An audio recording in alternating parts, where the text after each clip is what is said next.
உம்மைத்தான் நம்பியிருக்கேன் ஏசப்பா, உம்மைத்தான் நம்பியிருக்கேன், உம்மை மட்டும் நம்பியிருக்கேன் ஏசப்பா, உம்மை மட்டும் நம்பியிருக்கேன். நீதிமொழிகள் 21வது அதிகாரம் அதனுடைய 31வது வசனத்தினுடைய கடைசி பகுதி, ஜெயமோ கர்த்தரால் வரும். இந்த வார்த்தையை கேட்டுக்கொண்டிருக்கிற எனக்கு அன்பான தேவ பிள்ளைகளே, வாழ்க்கையில பல காரியத்துல நீங்கள் தோற்று போயிருக்கலாம். தோல்விதான் என் முடிவு, இந்த தோல்வியிலிருந்து என்னால் வெளியில வர முடியவில்லை, இத்தோட என் வாழ்க்கை முடிந்து போய் விடுகிறோம், இனி நான் வெற்றியை எப்பொழுது காண்பேன், எனக்கு ஒரு வெற்றி உண்டாகுமா, என் வாழ்க்கையிலே எவ்வளவு தோல்விகளை நான் சந்தித்து கொண்டிருக்கிறேன், என்றைக்கு என்னுடைய காரியத்திலே வெற்றி உண்டாகும் என்று சொல்லி புலம்பி போயிருக்கிறீங்களா? கலங்கி போயிருக்கிறீங்களா? அழுது கொண்டு இருக்கிறீங்களா?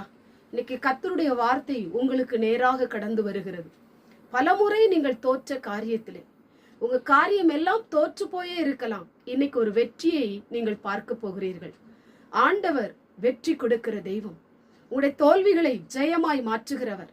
நீங்க தோற்று போன காரியத்துல உங்களை தூக்கி எடுத்து நிறுத்துகிற பரிசுத்த ஆவியானவர். தோல்வியை குறித்து சோர்ந்து போகாதீங்க, தோல்வியை குறித்து பயந்து போகாதீங்க. தோல்வியை ஜெயமாய் மாற்றுகிற தேவன் ஒருவர் இருக்கிறார். அவர்தான் நீங்களும் நானும் ஆராதித்து கொண்டிருக்கிற இயேசு கிறிஸ்து. இந்த நாளில் உங்க தோல்வியெல்லாம் மாற்றுவார். நீங்கள் முடங்கி போன காரியங்கள், செயலிழந்த காரியங்கள், அடுத்த ஸ்டெப்புக்கு போக முடியாதபடி தடையா நின்று கொண்டிருக்கிற காரியத்துல எல்லாம் கர்த்தர் உங்களுக்கு முன்னேறி செல்லும்படி ஒரு ஜெயத்தை கர்த்தர் தரப்போகிறார். ஜெய கிறிஸ்து உங்களுக்கு முன்பாக கடந்து செல்ல போகிறார்.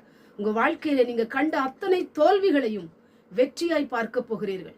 எதுலெல்லாம் தோற்று போனீங்களோ அதிலெல்லாம் கர்த்தர் வெற்றியை தரப்போகிறார். நீங்கள் வெற்றியாய் வாழும்படி கர்த்தர் உங்களுக்கு கிருபை செய்ய போகிறார். கண்களை மூடி ஜெபம் பண்ணுவோம்.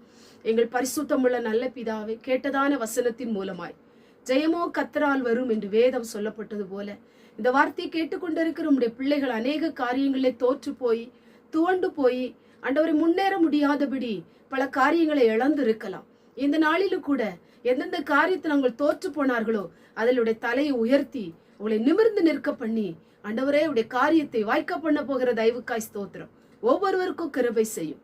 இயேசுவின் மூலம் செபிக்கிறோம் பிதாவே, ஆமென்.